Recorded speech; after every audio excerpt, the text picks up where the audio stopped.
Hay trayectorias que se explican por los cargos que se ocuparon y hay otras que solo se entienden cuando se observa con detenimiento cómo una persona fue cambiando a lo largo de las decisiones que tuvo que tomar. La historia de nuestro invitado de hoy pertenece claramente a este segundo tipo. De hecho, no es únicamente la historia de un empresario que creció dentro de una de las familias más influyentes del norte de México, ni la de un servidor público que llegó a ocupar posiciones de alto nivel.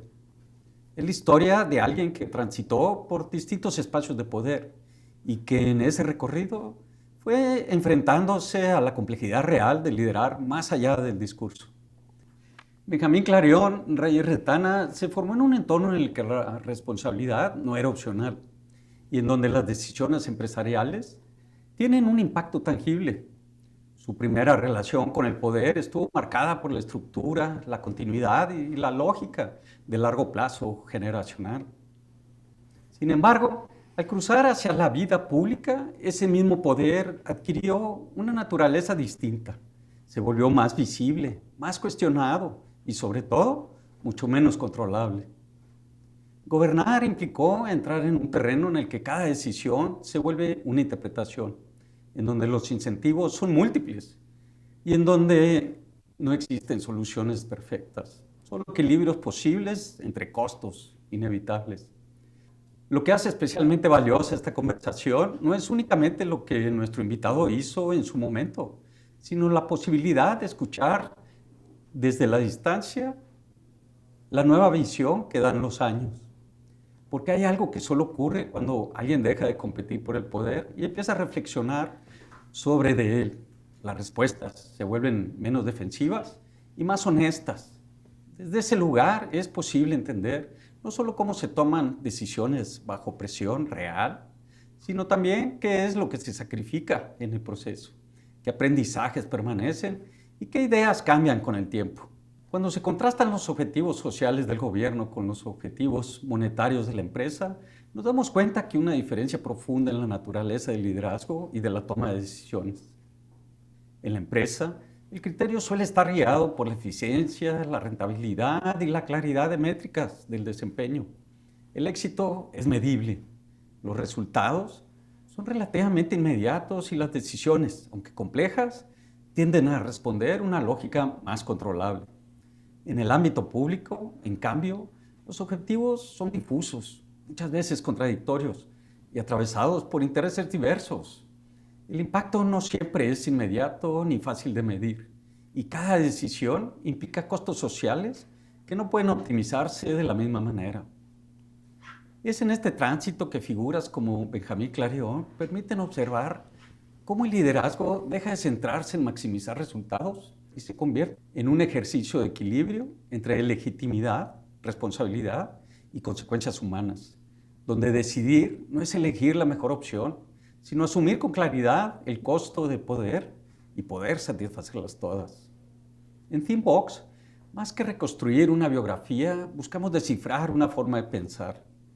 Y esta entrevista es una invitación a entrar en la mente de alguien que ha tenido que decidir cuando las consecuencias eran irreversibles y que hoy puede mirar hacia atrás con suficiente claridad para cuestionar, reinterpretar y, en algunos casos, redefinir lo que significa liderar.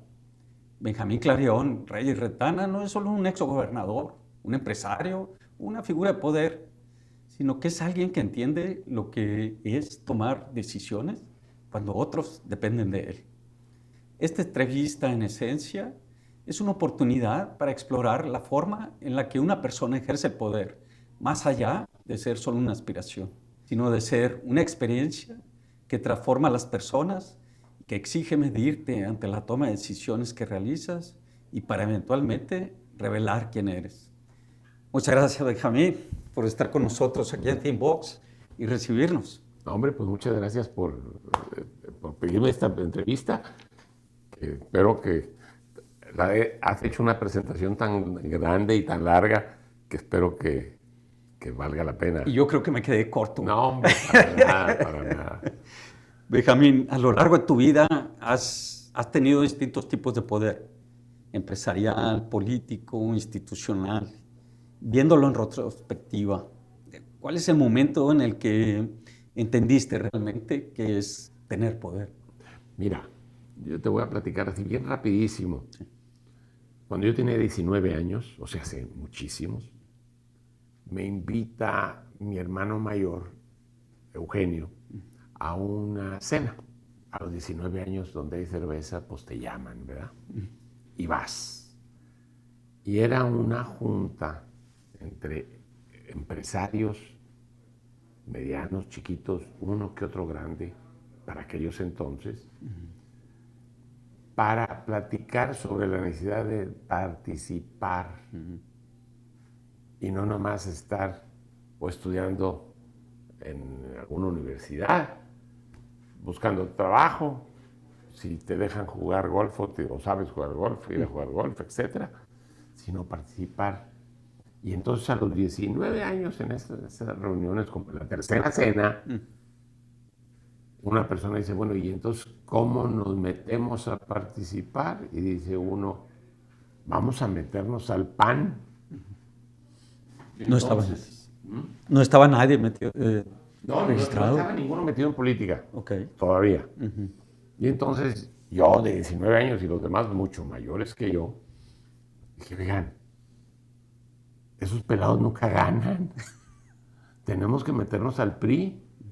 Y a los 20 años, 21, logramos ese mismo grupito. No todos aceptaron, porque unos sí se salieron, adherirnos al PRI a través de la CNOP. Okay. Y creamos una organización que se llamaba la LEN, Liga de Empresarios Nacionalistas. A los 20 años, 21 años ya estaba yo metido, ¿no? ¿Qué año era? Pues échale en el 68, 67, por allá. De acuerdo. Pero al mismo tiempo yo estaba estudiando y trabajando. Mi querido padre era estrictísimo con nosotros, gracias a Dios. No mala onda, pero estricto, que teníamos que estudiar, sacar buenas calificaciones y trabajar. Entrando a prepa, saliendo de prepa, teníamos que ya organizar nuestros horarios para estudiar en las mañanas o en las tardes y trabajar en las mañanas o en las tardes, dependiendo. Entonces yo al mismo tiempo que estudiaba la AE en el TEC, trabajaba en un negocio que se llamaba Clover, fábrica de camisas y pantalones Clover. Sí. Pero siempre he andado metido en la punta del grito, entonces a los 23 años, y era yo presidente de la Cámara Nacional de la Industria del Vestido de Tamaulipas, Nuevo León y Coahuila. Un huerquete que me tuve que dejar los bigotes para verme más viejo. Ahora me los pinto para no parecerme a Luis Miguel. Entonces, yo empecé a participar, pero claro, no iba al PRI, iba de vez en cuando me invitaban. Pero siempre anduve en la punta del grito en todos lados.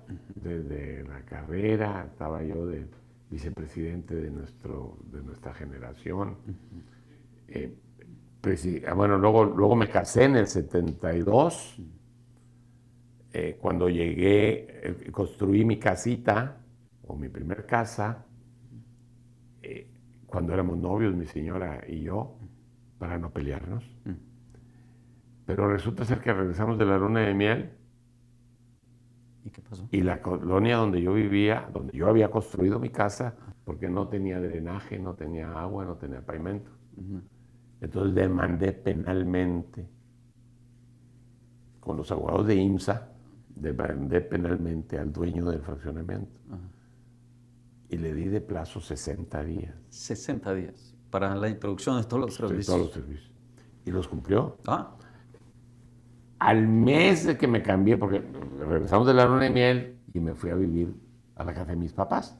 Mis papás y yo, de toda mi vida antes de casarme, vivía por la calle Padre Mier, no en el centro, pero casi donde empiezas a subir al obispado. Bueno.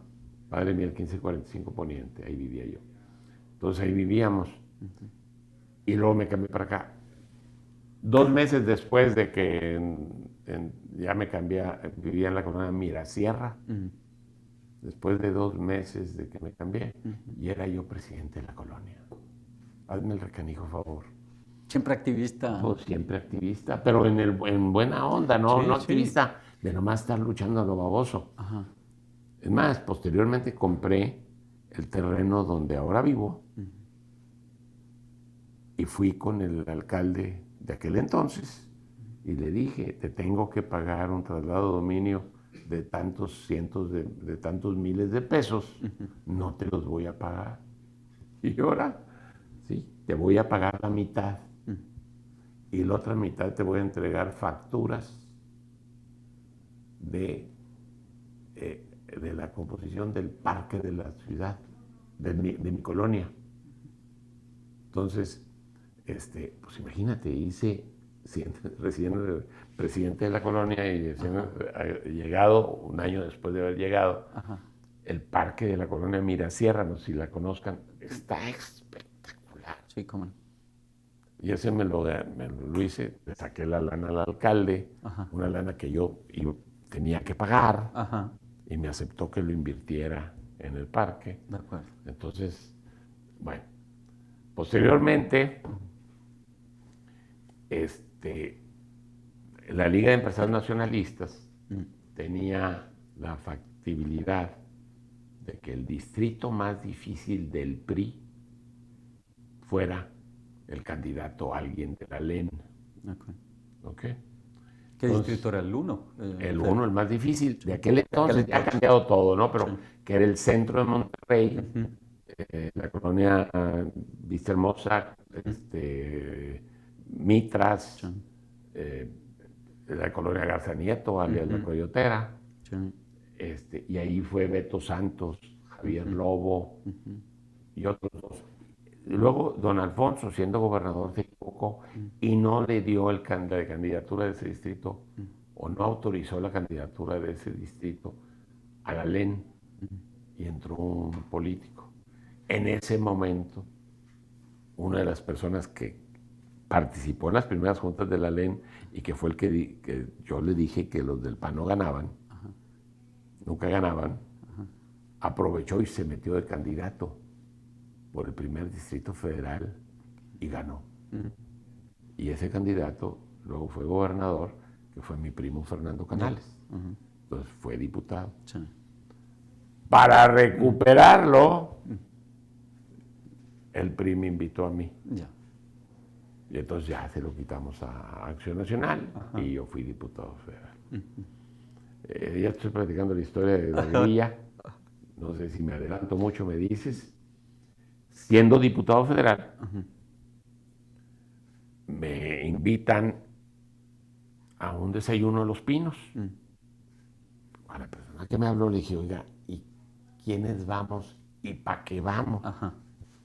¿No va usted solo con el señor presidente? Ay, en la madre, pues no sabía ni qué. ¿Qué hice? Ni qué había hecho.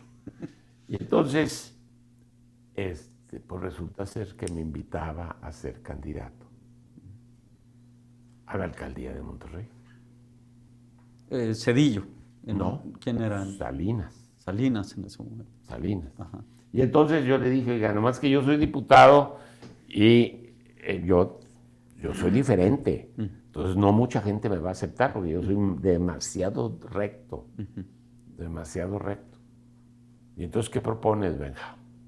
Dije, mire, usted va a ir a inaugurar la primera línea del metro y Sintermex, tal fecha. Le propongo lo siguiente, me vengo yo a México y me voy con usted en el avión. Y que era un mensaje fuerte. Pero no solamente irme con él.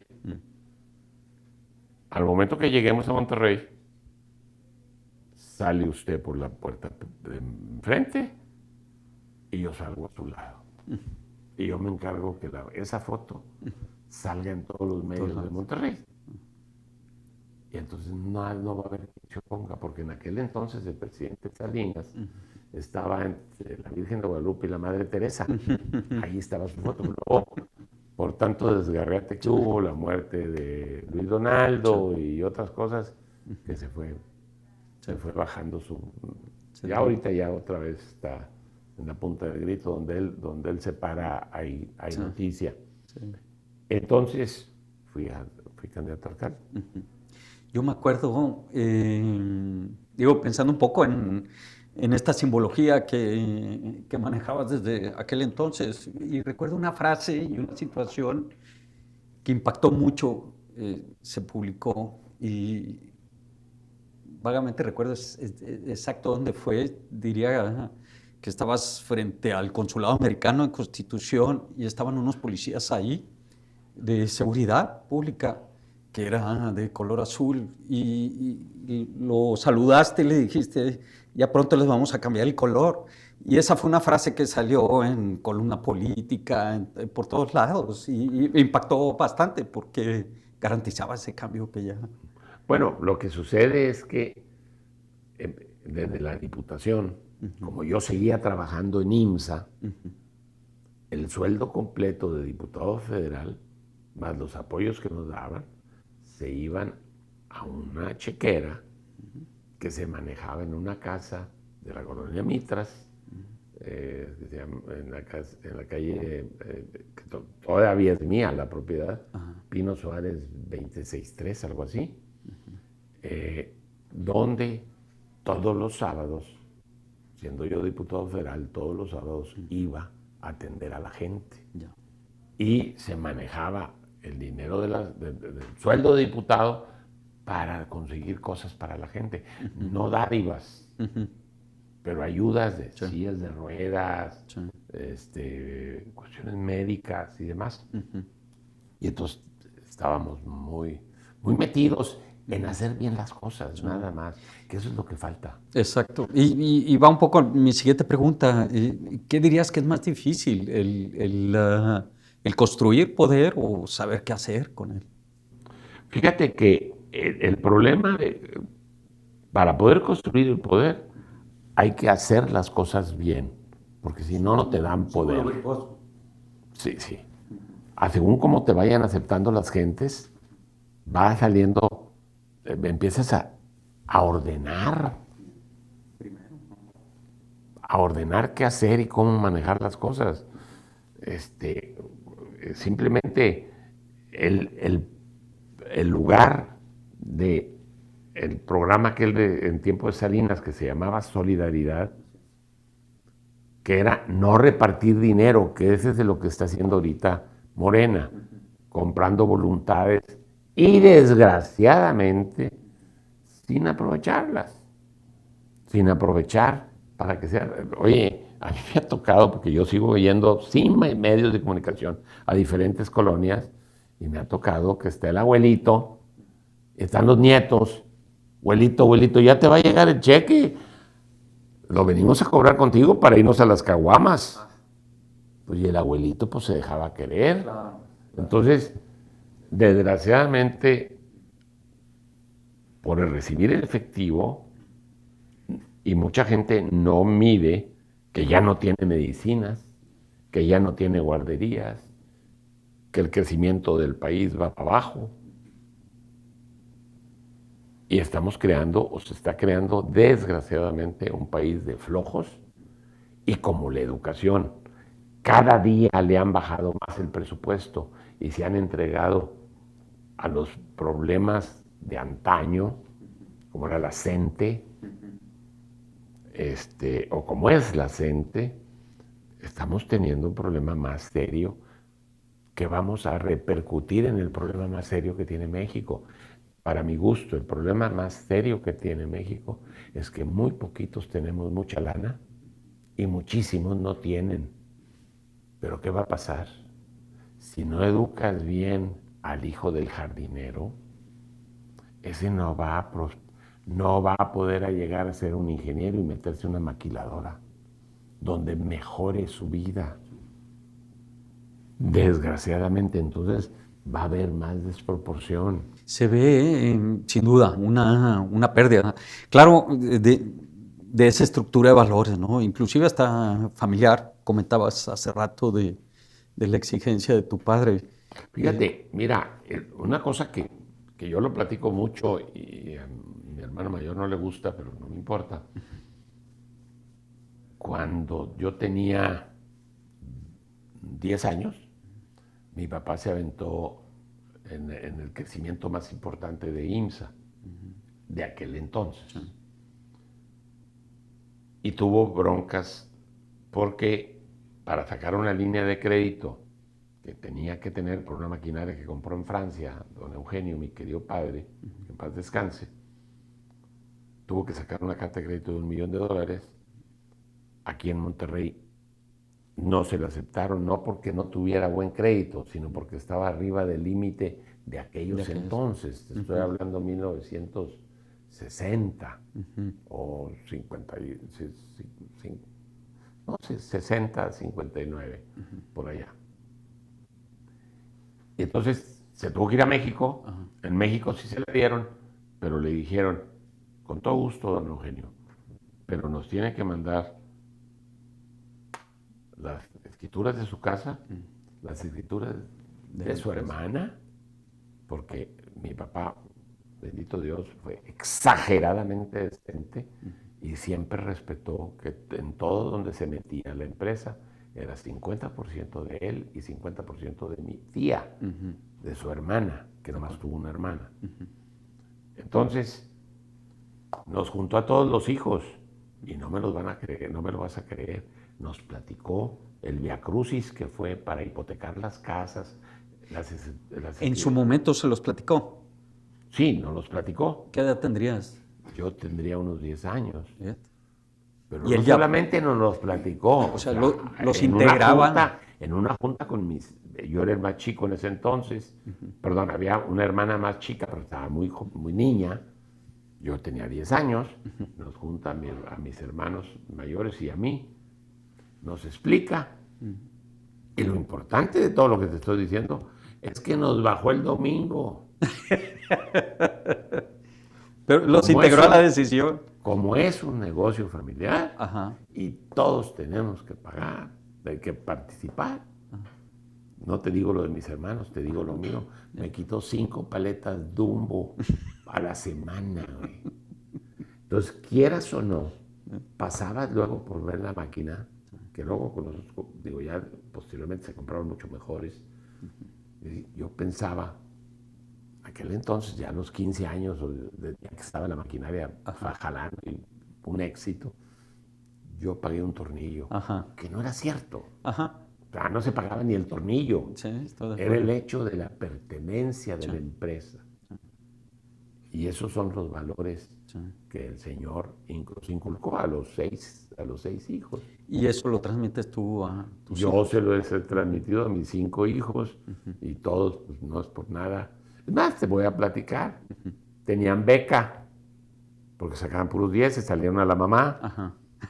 Y uno de ellos me dice, oye, jefe, ¿y esa lana que te estás ahorrando? Es para nosotros.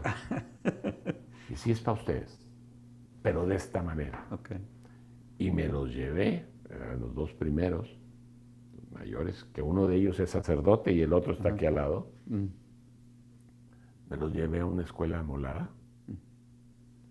Dije, para hacerlo fácil, si la colegiatura del colegio en ese entonces eran 100 pesos y tenían de beca 50, ustedes van a becar con sus 50 pesos a los que alcancen de este colegio. Si pierden la beca, a mí me da igual. Pero los que se van a joder van a ser los muchachitos que ustedes están becando. Y no reclamaron, no dijeron las 5 paletas de Dumbo que te quitaron. No. ¿A qué le atribuyes? Pues a que se les venga que la responsabilidad de ayudar a la gente. De acuerdo. Entonces, desgraciadamente, me pasó hace poquito en el Cerro de la Campana. Yo todos los diciembres junto a mis hijos, ahora a mis nietos, de 8 o 9 años para arriba, y les propongo que presenten proyectos para ayudar a la gente. Sus papás les pueden ayudar en hacer el proyecto, pero sus papás tendrían que votar por los proyectos de sus sobrinos, no de sus hijos. Porque pues, no se vale el mismo. Claro. Uno de ellos, ayudado por su mamá, consiguió hacer un apoyo en el Cerro de la Campana, no sé si lo conozcas. Sí, cómo no. Cerro de la Campana, Sí. ahí en la Cuchilla rumbo al TEC. Así es. ¿Okay? Había tres terrenitos del tamaño de esta oficina que no estaban invadidos. Y se logró hacer un murito de contención de 2 o 3 carreras de blocks, rellenar, poner unos columpios de fierro, no de madera, Ya. porque si no los usan de leña, y 2 banquitas. Okay. Bueno, ok. Entonces, cuando fuimos, yo soy muy inquieto, nos fuimos caminando, sin prensa, no salió ningún medio de comunicación ni nada. Fuimos y en el segundo inauguración, donde iban los vecinos ahí, le dije a mi señora, ¿sabes qué? Siéntate en las banquitas, o sea, que descansen un poquito, está empinada las escalinatas. Y yo me metí en una casa y entro, le toco, sale un señor menor que yo, pero bien jodido físicamente, bien amolado. Don Benjas, pásele. No me digas Don Benjas, soy Benjas nada más. ¿Qué opinas de López? Estaba López Obrador de presidente. Y me dijo, a López no me lo toque. Dije, a ver, ¿por qué? Si está diciendo puras mentiras. Él dice que está ayudando a los pobres, no a los ricos. Pero ya no tienes medicinas. Ya no tienes estancias infantiles. Hay muchas cosas que no te tienes el seguro popular, no sé si te acuerdas de eso, que era exitosísimo. Sin duda. Entonces me dice, mire, don Benjas, ya te dije que no me digas don Benjas, soy Benjas. Mira, Benjas, yo tengo 3 hijos que ni estudian ni trabajan. Reciben una beca. Mi señora y yo recibimos de aquel entonces 2,000 pesos bimestrales. Mis hijos los mando a Alfonso Reyes y Las Torres, le limpian los vidrios a unos carros, le ven las piernas a las muchachas, algo les dan, de regreso algo se roban, y en esta casa, sin trabajar, recibimos entre 18 y 20,000 pesos mensuales. Y entonces yo de Mondrigo le digo, oiga, pero ¿y qué pasa si de repente su señora tiene que irse a operar del apéndice? No le dije de cáncer, ni mucho menos, le dije del apéndice. Del apéndice, ¿cuándo ¿Sabes qué me contestó? De eso me preocupo, Benjas, cuando suceda. Antes no. Valiendo madre. Estamos creando un país de flojos. Y faltos de previsión. Y faltos de estudio. Pero bueno. Entonces... En la evolución de tu perfil de liderazgo y conociendo de este impacto, pues como dices, es algo que te nace, lo haces y no se publicita. ¿Cuál es la diferencia desde tu perspectiva entre ese líder que busca control y que busca poder y otro que busca impacto? Bueno, es que dependiendo de para que lo uses. Acá, cuando yo entré a la alcaldía, hice algunas cosas que muchos no se hubieran atrevido a hacer. Yo hice el reglamento de tránsito y pese a que no quería el gobernador, convencí a todos los alcaldes del área metropolitana e hicimos un reglamento de tránsito único. ¿Por qué? Porque simplemente 2 cosas que no sé si te acuerdes. Metimos 2 cosas obligatorias. La primera era a chaleco, a la de a fuerza, y que ahorita no se está haciendo que se cumpla. Ejerciendo, sí. El seguro de perdido contra terceros. Sí. Y luego el uso del cinturón. Porque antes no se usaba. Ibas a chiviar a McAllen Así es. y te pasabas el puente y nomás pasabas la mitad del puente y te ponías el cinto. Niños, pónganse el cinto. Sí, sí. Si el carro no tenía cinto, pues no había que ponerse, Ajá, ¿verdad? ajá. Sí. Y lo del seguro de perdido contra terceros evitaba la corrupción ya madre en tránsito. ¿Por qué? Porque ya tú con qué aseguradora estabas y yo con cuál, y que entre las aseguradoras se arreglen. Sí. Te evitabas el problema. Entonces, Y daba certidumbre a y la luego gente. me metí en otras cosas interesantísimas. ¿Cómo Me cuáles? metí al reglamento para el control del ejercicio de la prostitución. Y no era por cuestión de negocio. Luego un alcalde del PAN, que fue después, lo quitó. Y cuando lo quitó, cuando supe que lo iba a quitar, le hablé y le dije, no lo quites, es por salud. Sí. Estaba empezando el SIDA en aquel entonces. Es por salud. Y entonces me dice, es que me lo está pidiendo la gente. No te hagas tonto, le dije otra palabrota, no te hagas tonto. Es por la lana que está ahí dentro. Se van a enfermar tus hijos. Y entonces me dijo, están muy chiquitos. Y dije, híjole, qué tonto con P. Qué tonto eres. Van a crecer, güey. De todas maneras lo quitó. Ajá. Y se hizo un desmadre total. Sí. Entonces, me acuerdo perfectamente. Y luego también como gobernador hice muchísimas cosas diferentes. ¿Con qué intención? De mejorar las cosas. Mira, una cosa que fuimos el primer estado. Dos cosas que fuimos el primer estado. Cambiamos la ley electoral. ¿Para qué? Para que se respetara el voto. Para que el gobierno no manejara las elecciones. Que el gobierno su única obligación era el día 15 y el día 30 mandar al organismo estatal electoral el cheque para sus gastos y él no se metía. Que el gobernador trabajara como loco para ver si seguía su partido, que en mi caso no siguió. No siguió porque había muchas ganas de hacer cambios. Y otro reglamento que todavía me llena de satisfacción es que fuimos el primer estado en que se autorizó el trasplante de órganos, ¿no? De órganos vitales, porque anteriormente se podría trasplantar un riñón, las córneas, pero ningún otro. ¿Por qué? Porque te mataban. Si trasplantabas tu corazón, pues te morías. Si te trasplantabas tu hígado, pues te morías. Tu pulmón, te morías. Y ahorita ya hace todo eso.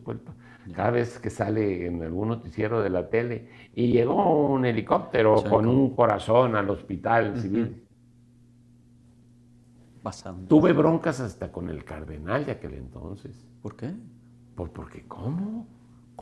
La eutanasia. Porque no era eutanasia, era si un grupo de doctores determinan que tu cerebro está muerto, que ya no tienes escapatoria, entonces se pueden sacar los órganos. Bendito Dios, el Papa de aquel entonces sacó, curiosamente, y no estaba premeditado, sacó una carta sobre donación de órganos y dice, donar órganos es dar vida después de la muerte. Agarré la carta y se la llevé al cardenal y mira, aquí está. Y son cosas que muy poca gente se mete. Ahora ya es nacional. Sí. Bueno, era nacional lo del INE. Ya le dieron en la madre, ya se regresó. Sí. A peor de como estaba antes. Exacto. A peor de como cuando estaba el puro PRI manejando todas las mugres. Ahorita no va a haber manera, salvo que convenzamos. Primero, salvo como ya está sucediendo, ya se les acabe el dinero para seguir repartiendo. ¿Y ahora qué van a hacer? Y no solamente eso, va a empezar a haber gente que no esté conforme, que se los quiten. Pues ¿cómo? En ese contexto de cómo las empresas perduran, ya sea políticas o o comerciales. ¿Qué te enseñó a ti esta empresa familiar y que la política contradijo? Mira, mi querido padre, después de que mi primo fue gobernador, nos juntó a todos y nos dijo, a partir de ya, se pueden meter a todas las cámaras que quieran, a todos los consejos que quieran. Nos juntó a los Clariones y a los canales Clarion. ¿Okay? Pero a política, el que se meta tiene que poner en un fideicomiso sus acciones del Grupo IMSA. Y a las oficinas del Grupo IMSA, ni de visita. De plano. De plano. Ahorita te explico por qué. Pero en ese momento yo decidí que sí quería volver a ser senador, que quería ser senador para volver a ser gobernador. Pero no me dejaron. Me tuvieron miedo. Okay. Me tuvieron miedo. La estructura política, vaya. Sí, no. Y miedo no por hacer las cosas, sino porque a mí no me gusta. Si había gente, pues, desgraciadamente metía mucha gente al bote. Yeah. Y se metió control. A ver, hubo 2 secuestros en mi tiempo de gobernador. A los 2 los rescatamos. En el segundo, ya sabíamos dónde estaba, cómo íbamos a hacer y todo. Cité a los que iban, así de negro como ustedes, a recuperar al muchacho que estaba secuestrado. Y les dije, al primero que se llamaba, le disparan.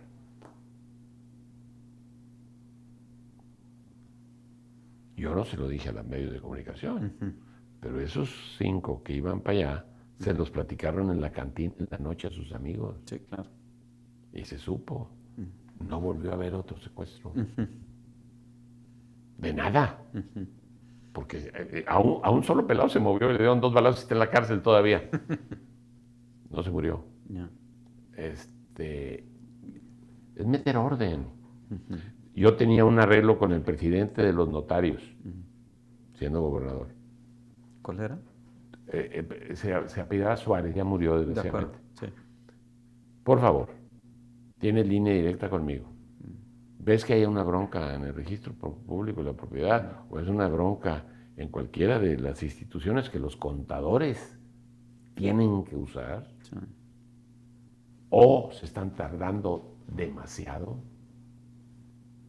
No ocupas ir a los medios de comunicación conmigo. Se mejoró. Era meter orden nada más. Regresando un poco a esa instrucción de tu señor padre, ¿por qué él quería mantener No, una porque distancia sana? es un grave problema. Es un grave problema ser empresario y al mismo tiempo ser una autoridad. ¿Por qué? Pues simplemente nosotros éramos dueños de acumuladores mexicanos, acumuladores de Monterrey, LTH. LTH, sí. Entonces supe que había una investigación de qué baterías usaban los camiones y los carros de tránsito. Yeah. Entonces, al estilo yo, le hablé al que estaba haciendo la investigación y dije, yo soy un libro abierto, güey. Sí, estamos comprando LTH. ¿Cuál quieres que compre? Ajá. Pues Cronos, pues es mía. American es mía. Wheeler es mía. Todas son mías menos Omega. ¿En qué terminó? Que tuve que comprar las baterías con un distribuidor. Siguieron siendo LTH, pero el cheque no salió a nombre de Acumuladores Monterrey, Yeah. sino distribuidora Elizondo, como se haya llamado. Entonces, estás muy expuesto. Y IMSA iba a seguir creciendo, o se iba a vender. ¿Tienes alguna lamentación, digamos, de haber perdido algún negocio por haber estado primero en política? O... No, porque te lo puedo comentar, no es bronca. empezó, al momento que llegué yo a la alcaldía de Monterrey, y ubícate, en aquel entonces no se depositaba el dinero en una tarjeta, ni transferencia, se entregaban cheques. Sí. ¿Ok? Digo, no por antiguo yo, No, así era. era el sistema. Así era. Sí, sí. Entonces estaban las cajas, haz de cuenta, como de zapatos con los cheques por abecedario, Ajá. y llegaba la cola para cobrar, Sí. y puse el contralor en medio, enfrente. Y llegabas tú, y pues, ¿cómo se llama usted? Pues Juan Pérez, a ver, Pérez. Oiga, ¿y en qué departamento trabaja? Pues en limpia. ¿Y cómo se llama su jefe? Pues no, Ya. a usted no se lo damos. Y de repente veías la cola, o me decían, yo no estaba ahí, Ajá. que se empezaban a salir. Ajá. Sobraron 2 cajas de este tamaño de cheques. Y ese día en la tarde me dice la contadora, la tesorera, me dice, cancelo los cheques. No, pues a lo mejor alguno se enfermó Ajá. Ajá. y no vino. Ajá. Espérate. Y a los 3 días, 1,5 cajas. Pelas. No voy a decir quiénes estaban ahí. Sí, sí, claro, claro. Pero una persona me habló para reclamarle. No. No te voy a decir quién me Sí, reclamó. Pero le dije, perdóneme, pero yo le estaba pagando a la cocinera de su casa, no chingue. No, pues ¿cómo? Sí. Entonces, se bajaron los gastos de eso, se bajaron un montón de cosas. Y se metió orden y empezó a sobrar dinero. Hicimos un concurso de camiones y nosotros teníamos una agencia de camiones. ¿Okay? Okay. De repente me habla el director en ese entonces de la compañía. Oye, ¿no me diste el pedido? ¿De qué pedido? De los camiones de limpia que compraste. Pues ¿a cuánto cotizaste, güey? No, pues a precio de lista. Pues estás tonto, parece que no me conoces, baboso. Y ahí viene otra licitación por más de 100 camiones, güey. Si no llegas con los bloomers en la mano, ni te damos chance de cotizar. ¿Ok? Se le compraron 2 camiones Nada más. porque ninguna otra agencia los tenía. ¿Ok? 2 camiones de volteo. ¿Ok? Y luego sometí yo, porque se hizo bronca porque me había comprado yo 2 camiones, lo metí a que lo investigara y lo encabezaba nada menos, nada más que Luis Santos de la Garza, que sigue siendo, vive, aunque tiene 102 años, 103 años. A que él revisara todo el proceso. Ajá. No tiene la culpa, está perfecto. Debe de, cuando vuelva a suceder algo así, tiene que consultarle al cabildo. Y yo les quiero también decir una cosa que no me importa. Cuando pongo a discusión ese estudio en el cabildo, yo me salgo y me voy al obispado yo solo. Y, no sé si conozcan el obispado, en la parte de atrás hay una plaza. Así es. ¿Okay? Unos escalones hacia abajo y una placita. Y una placita. Y está yo solo caminando. ¿Qué necesidad, hija de la... Rumiando ahí tú. Sí, qué necesidad. Y en eso que veo una casa que iba a tapar el obispado. Le hablo por teléfono a mi secretaria, a esta misma. Mándame al arquitecto fulano, el de Desarrollo Urbano Municipal. Ajá. Mándamelo, que traiga un inspector y que se venga para acá al obispado. Aquí lo espero. Llega. Iban a hacer una casa tapando el obispado. Ajá. La detuve. Pues, sí. ¿De quién crees que era la casa? Bueno, espérate. Un político. Sí, no, sí te voy a decir, no tengo problema, pero al día siguiente me hablaron. Oye, ¿paraste una casa en el obispado? Sí, porque pues iba a tapar el obispado y no tenía permiso municipal. No sé de quién era. Pues no, y no me importa. Era de Raúl Salinas. ¿Okay? Y qué pena, pues avisé a Raúl Salinas que no se va a hacer esa casa? Vale madre. Era no aplicarlos Así es. para que se metiera orden y tuviera el respeto de la gente. Ujú. ¿Te basaste en eso? Al final terminaste creando un círculo de confianza, Ah, sí, claro. pero empezaste primero con imponer orden. Ver orden, meter orden, y con el orden te empieza a sobrar lana. Ujú.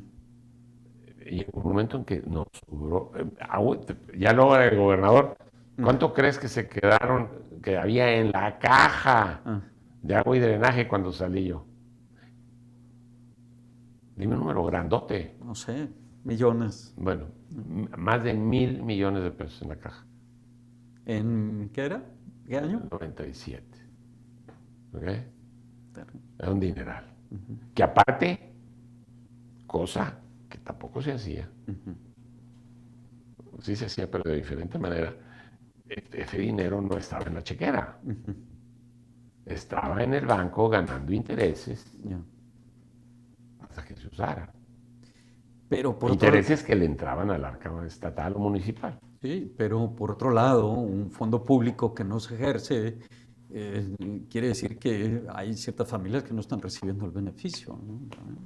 ¿No? Y aparte que faltaba, porque sobraba mucha lana, porque hubo cambios, empezó a tener agua y drenaje, como cuando fui alcalde, metimos 30,000 casas nuevas, aunque fuera muy poquito el consumo, y luego, siendo gobernador, hasta yo me di un terreno puñal, ¿Por qué? cambiamos el sistema de cobro de agua y drenaje. De tanto a tanto en metros cúbicos, el costo del recibo. De 5 metros cúbicos a 15 metros cúbicos, tanto. Así es. De 15 metros cúbicos a tanto, tanto. Y de ahí para el real, que te salía oro, papá.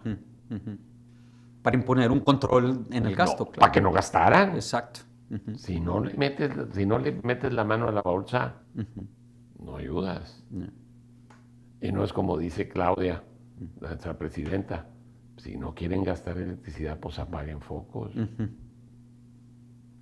No, acá se le sube el precio determinado para que sea menor consumo. Exacto. ¿Ok? ¿Qué crees que destruya más valor? ¿Una mala decisión empresarial o una mala decisión pública? Definitivamente más una mala decisión pública. ¿Por qué? ¿Por qué? Porque una empresa pues, ya te costó a ti. La decisión pública le costó al pueblo. Ya. Que a lo mejor ni se da cuenta, pero le costó al pueblo. Mira, por ejemplo, lo que está haciendo ahorita el alcalde de la ciudad de Monterrey.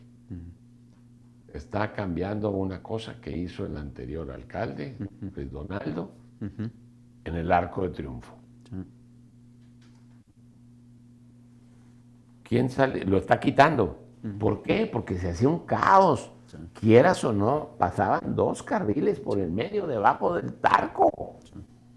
Claro, protege las patas del arco para que no le den un camión, le vaya a romper la madre. Sí, sí.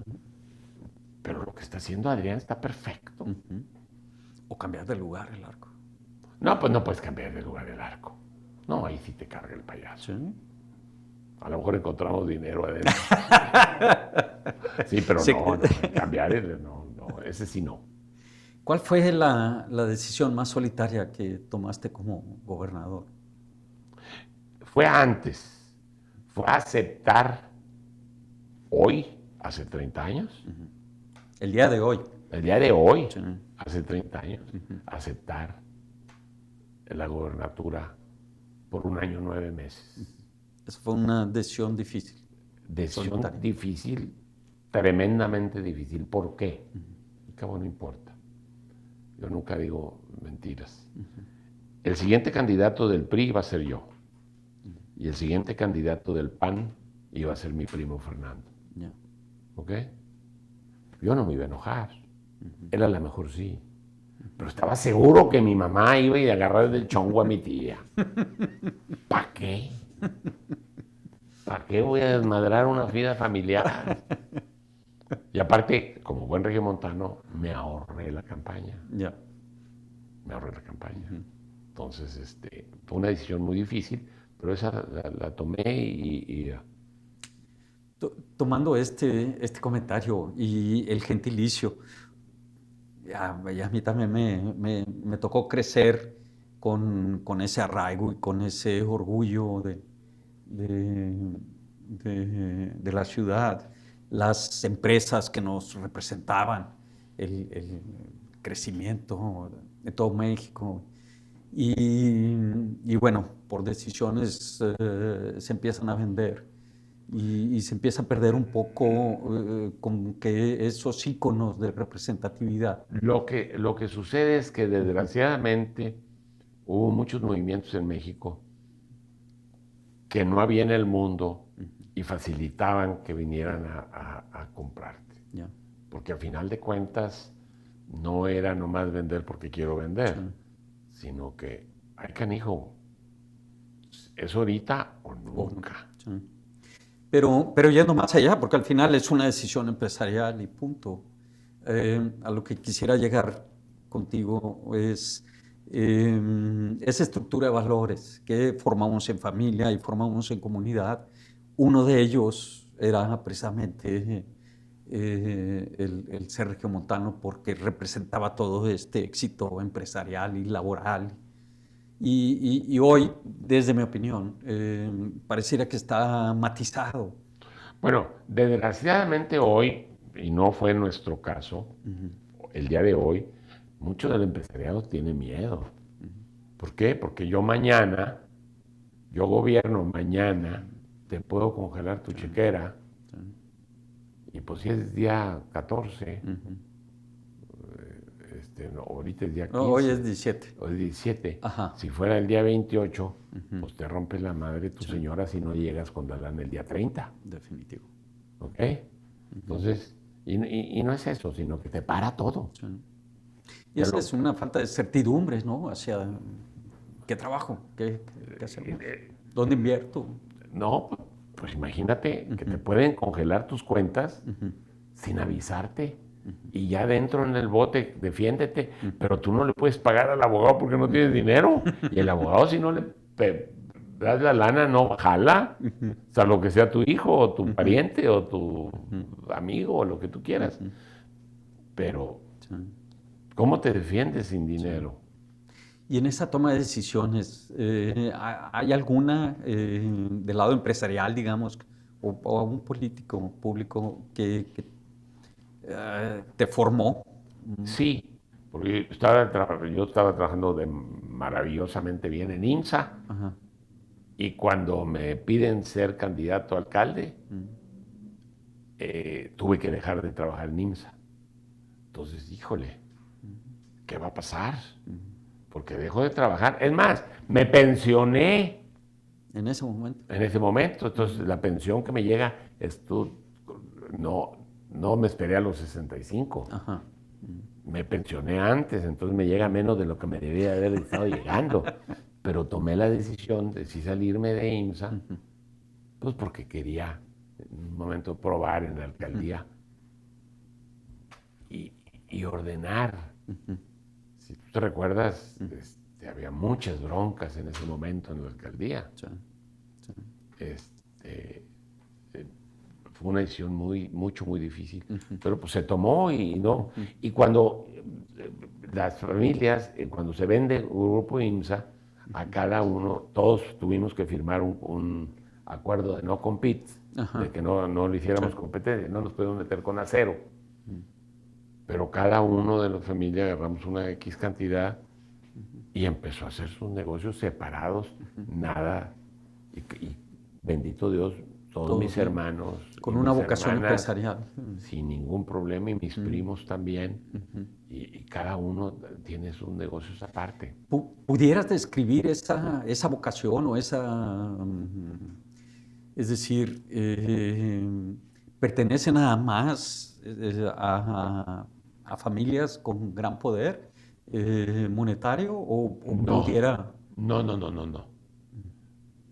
Vienen cuando el jefe, el patriarca, educa bien, De acuerdo.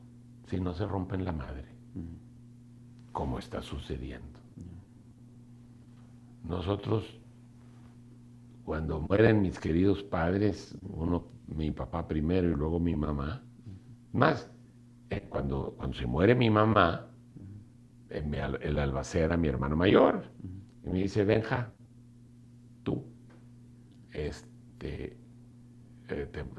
tú tienes la paciencia, el carácter, la chingada, tú te vas a encargar de arreglar la herencia de nuestra mamá, y yo te firmo lo que me traigas.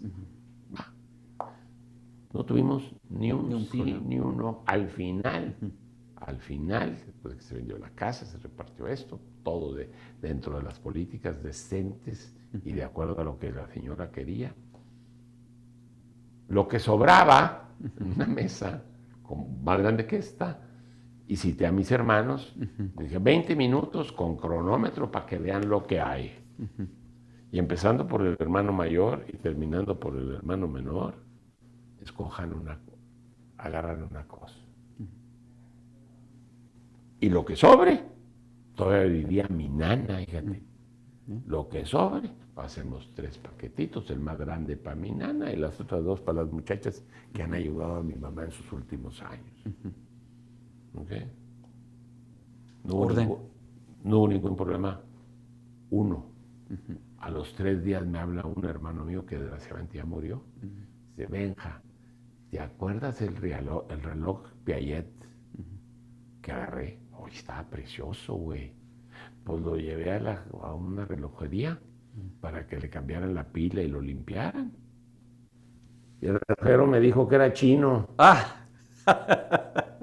Entonces, ¿qué consejo crees que le di? ¿Cuál fue? No digas. Dáselo a tu señora y ni tú ni ella digan. Y nadie va a pensar que es chino. Como lo usaba nuestra mamá. Usaba el mendigo reloj chino que costaba $20. Ajá. Y así sucedió. Ajá. No se lo vayas a regalar a una amiga porque esa sí la manda a evaluar y te da toda la madre. Estamos llegando al tiempo que quisiera terminar con una pregunta. Digo, faltan muchas y ojalá tuviéramos más tiempo, pero una pregunta, si dentro de algunos años, 50 había yo puesto, alguien estudia tu vida como un ejemplo de un regiomontano exitoso, ¿qué te gustaría que dijeras de ti? Pues mira, que fui una persona decente, muy trabajador y que formé una familia bonita. Yo tengo 5 hijos, el mayor, que se llama como yo, sacerdote, imagínate, salió de la mamá. El segundo, Federico, que esté aquí a mi lado. El tercero, una mujercita que fue consagrada. Hace 8 años se salió, ya se casó y vive en la Ciudad de México. El otro chavo, la otra, luego una niña que fue candidata aquí a San Pedro. Sí. Se llama Vivian. Sí. Una hermosura de mujer, una familia preciosa. Y no hubiera tenido los problemas que ahora tienen en San Pedro, si hubiera ganado ella. Claro, entró Mauricio, que nadie, ni Superman, podía ganar a Mauricio. Sí, en esta ocasión, sí. Sí, entonces, lo llevaron ahí sabiendo que estaba muy enfermo, sabiendo que se iba a morir, pero era para recuperar la joya de la corona. Exacto. Y mira cómo está recuperándose. Y espérate, porque todavía no encuentran la cámara del policía. Es más, sí la encontraron, pero está apagada. Y que tuve una familia exitosa. Tu fe, tu espiritualidad, ¿te ayudó a tener ese éxito empresarial? ¿Van de la mano o los separas? Mira, el otro día me preguntaron si era muy católico y yo dije que sí, iba a misa los domingos, pero así que tú digas que estoy todo el día rece y rece, como una abuela que yo tenía, no tanto, pero tengo una buena familia, muy educaditos.